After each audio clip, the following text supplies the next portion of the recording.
देखो, किसान अन्नदाता है। किसान जब भी पार्लियामेंट शुरू होती है, असेंबली शुरू होती है, तो सबसे बड़ा मुद्दा किसान का रहता है।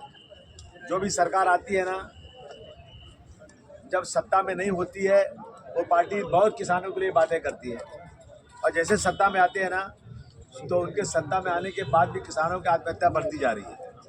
इस पे गौर नहीं किया जा रहा है। देखिए, आज किसान की हालत इतनी ख़राब है, अगर किसान घर के सारे लोग खेत में काम करते हैं, 8-10 घंटे काम करते हैं, अगर वो खेती छोड़ करके कहीं और उनको मजदूरी मिल जाए, तो जितनी मजदूरी उनकी होती है, अपना खेत होने के बाद, अपना रुपया लगाने के बाद भी उतनी मजदूरी उनको मिलती नहीं है।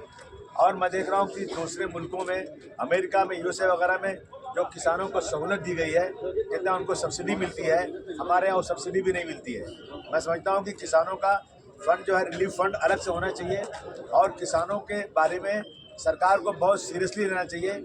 जब जब जब 1947 में गेहूं का भाव बहुत कम था, सीमेंट का भाव बहुत कम था, लेकिन आज जितना भाव गेहूं का बढ़ गया है, सीमेंट का भाव उसके कई गुना ज़्यादा बढ़ गया है। अगर उसको घर बनाना होता है तो उसके पास इतना पैसा नहीं है कि वो घर बना सके।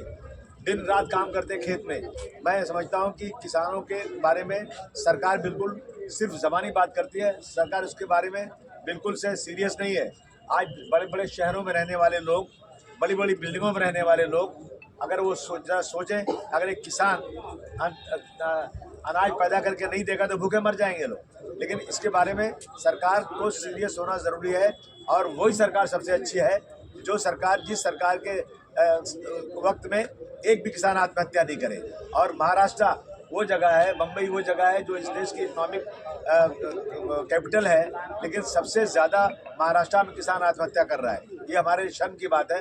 मैं सरकार से कहना चाहता हूँ कि ऐसी एक नीति बनाइए ताकि एक भी किसान आत्महत्या करने ना पाए।